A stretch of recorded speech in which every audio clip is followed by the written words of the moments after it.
Hi, good morning everyone. My name is from class. Today I'll tell you a story from China. China is a country in East Asia, the world's most populous country in the world. I'm going to deliver the story of Mulan. The story is based on the legend of Hua Mulan. Without any further ado, let's get started.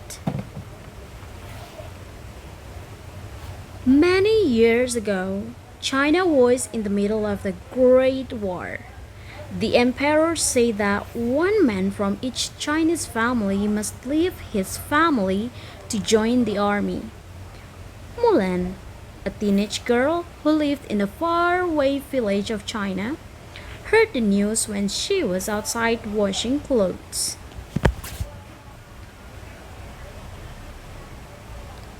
Mulan ran into the house.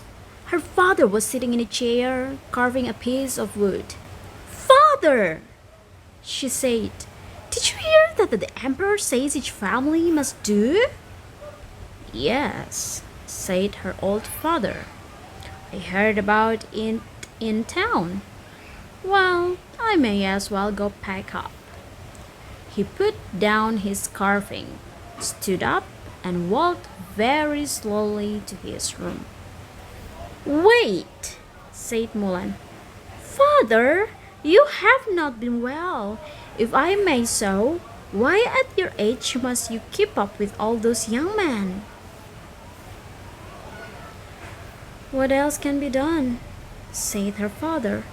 "Your brother is a child. He cannot go."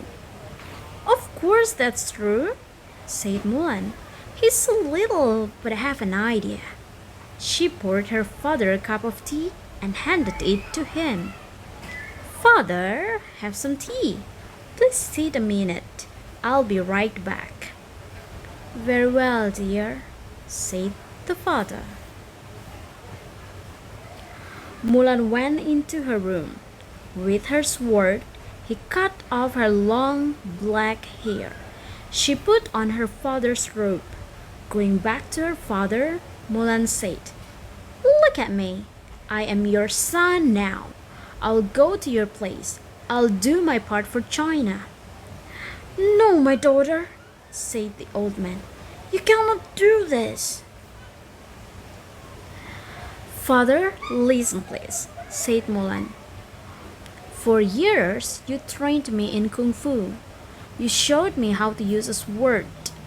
Mulan swung the sword back and forth with might.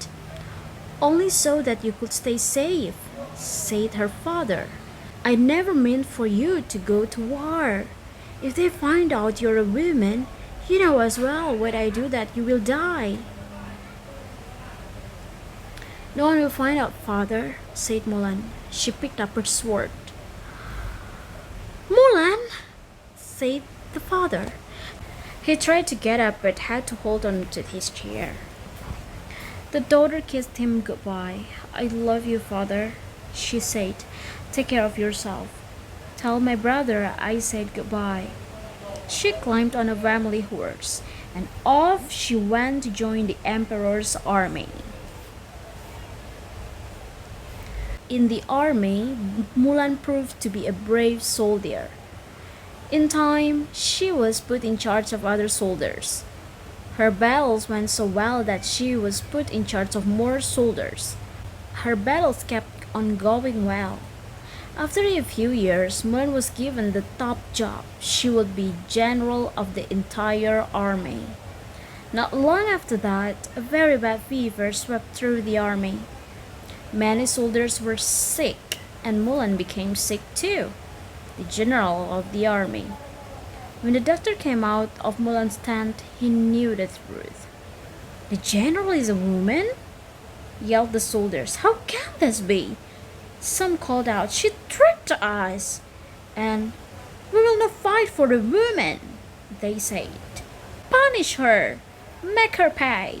The cost is for her to die." But others called out, in voices just as loud, "With Mulan, we win every battle." They said, "Stay from our general." Just then, a soldier ran up. "Everyone," he called. A surprise attack is coming! Mulan heard this from inside her tent. She got dressed and went outside.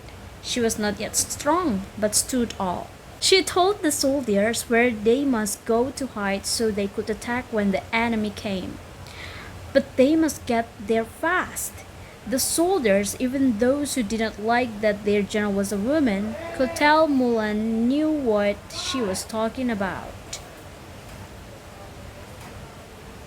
It worked! The battle was won. It was such a big victory that the enemy gave up at last. The war was over and China was saved. You can be sure that after that last battle, no one cared anymore that Mulan was a woman. The emperor was so glad that Mulan had ended the long war. He set aside the rule about being a woman. Mulan, stay with me in the palace, he said. Someone as smart as you would be a fine royal advisor. Mulan bowed deeply. You are too kind, sire, she said, but if you please, what I wish most of all is to return home to my family. Then at least take these fine gifts, said the emperor, so everyone at your home village will know how much the emperor of China thinks of you. Mulan returned to her village with 6 fine horses and 6 fine swords. Everyone cheered that she was safe. The person who had saved China was their very own Mulan. The moral lesson from the story is I hope you enjoyed my story and it gave you insight how to be a good human being. I am. Thank you for listening.